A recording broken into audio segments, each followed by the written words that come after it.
नमस्कार, जय श्री राम, राधे राधे, मेरे प्यारे सिंह राशि के दोस्तों। यह महीना आपके लिए कुछ मामलों में ध्यान देने के लिए संकेत कर रहा है, लेकिन कुछ मामलों में अनुकूल रहने की संभावना भी दिखा रहा है।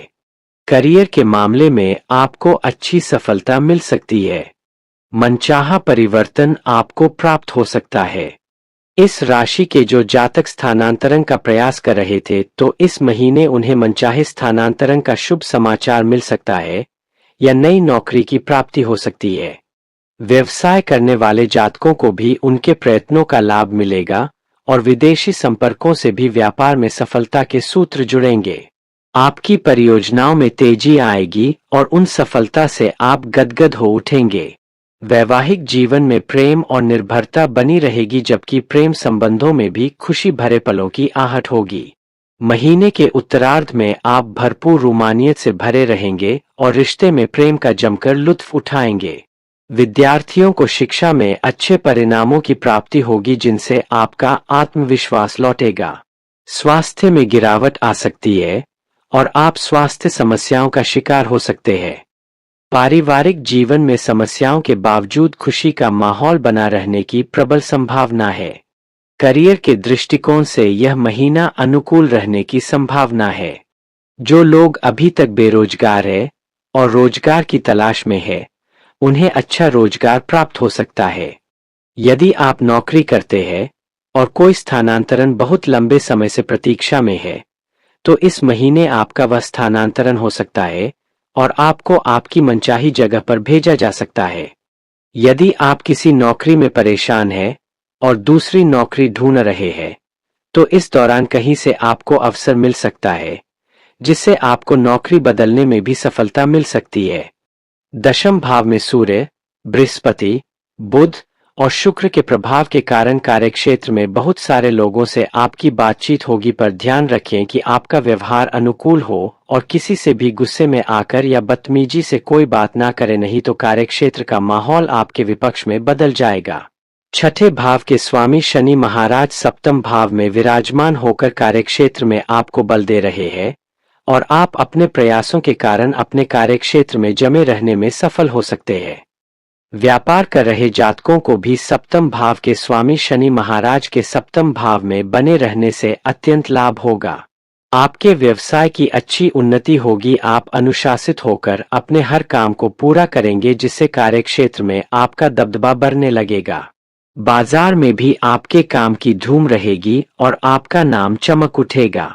विदेशी माध्यमों और विदेशी सूत्रों से मेल मुलाकात करने और उनके माध्यम से अपने काम को आगे बढ़ाने में यह महीना आपकी मदद करेगा। यदि आपकी आर्थिक स्थिति को देखा जाए तो महीने की शुरुआत से लेकर पूरे महीने राहु महाराज अष्टम भाव में बने रहेंगे, जो अप्रत्याशित खर्चों की ओर इशारा करते हैं। आपको जाने अनजाने कई ऐसे खर्च करने पड़ सकते हैं जिनका धन आपको वापस नहीं मिलेगा और आपको नुकसान उठाने पड़ेंगे। इससे आपको मानसिक तनाव हो सकता है। दूसरे भाव में केतु विराजमान रहने के कारण आर्थिक स्थिरता में समस्या आएगी। धन को बैंकों में जमा करना या किसी योजना में लगाना आपके बूते के बाहर हो सकता है, क्योंकि इसकी वजह आपके परिवार में आ रहे वर्तमान उतार चढ़ाव को देखकर कहा जा सकता है। बस पैतृक व्यवसाय से अच्छा लाभ होने के योग बन सकते हैं, जो आपको आर्थिक तौर पर चुनौतियों से बाहर निकाल लेगा। हालांकि बुध, शुक्र, सूर्य महीने के उत्तरार्ध में एकादश भाव में आकर आपकी आर्थिक समस्याओं को दूर करने में महत्वपूर्ण भूमिका निभाएंगे। यदि आप किसी से प्रेम करते हैं तो उनसे अब कह देने का समय आ गया है। अपने दिल की बात उनसे खुलकर कहे। इसके लिए चाहे तो किसी अच्छी सी जगह जाकर उनको सरप्राइज दे और जितना जल्दी हो सके कह दे, क्योंकि यह समय अनुकूल चल रहा है। यदि आप पहले से ही किसी प्रेम संबंध में है तो यह समय थोड़ी सी परीक्षा ले सकता है। आपके प्रियतम काम के सिलसिले में काफी व्यस्त रह सकते हैं और इस कारण आपको कुछ समय के लिए उनसे अलग होना या दूरी का सामना करना पड़ सकता है। 12 जून को शुक्र एकादश भाव में जाकर पंचम भाव को देखेंगे, जिससे आपके रिश्ते में रोमांस बढ़ेगा और रोमांस के पल आएंगे। बुध 14 जून को एकादश भाव में जाकर पंचम भाव को देखेंगे, जिससे आप अपनी बातों को सहजता से अपने प्रियतम से कह पाएंगे और इससे आप दोनों के बीच अच्छा जुड़ाव होगा। सूर्य महाराज 15 जून को एकादश में आकर पंचम भाव को देखेंगे, जिससे बीच बीच में अहम का टकराव भी संभव है। अविवाहित जातकों के लिए यह महीना अनुकूल रहने की संभावना है। आपके जीवन साथी अनुशासित जीवन साथी के रूप में सभी जिम्मेदारियों को निभाने की कोशिश करेंगे। आपके ऊपर से भी परिवार वालों का अधिक दबाव भी कम होगा, लेकिन यदि वे आपसे रूठ जाते हैं तो उन्हें मनाने की कोशिश करें।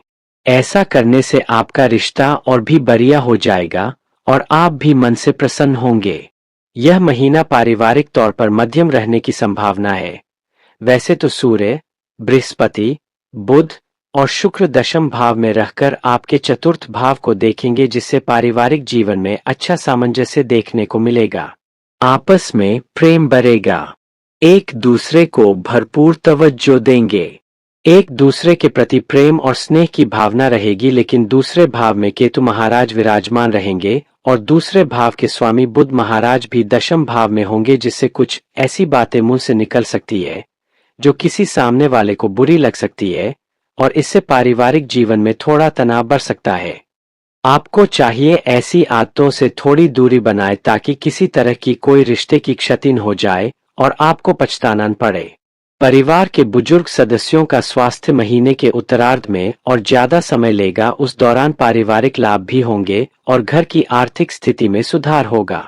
माताजी से आपको बराबर मार्गदर्शन मिलता रहेगा और उनका मार्गदर्शन आपके लिए बहुत कामयाबी लेकर आएगा।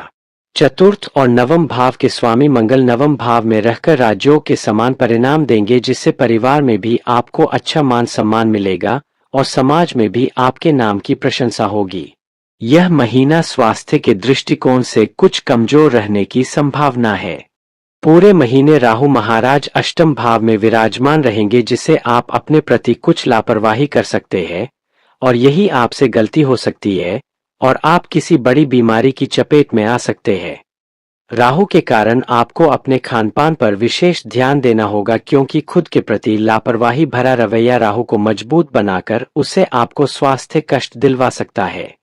आप अपने खानपान की आदतों पर भी ध्यान दें और अपने दिनचर्या का भी सही तरीके से पालन करें तो आपकी स्वास्थ्य समस्याएं बहुत हद तक कम हो सकती है।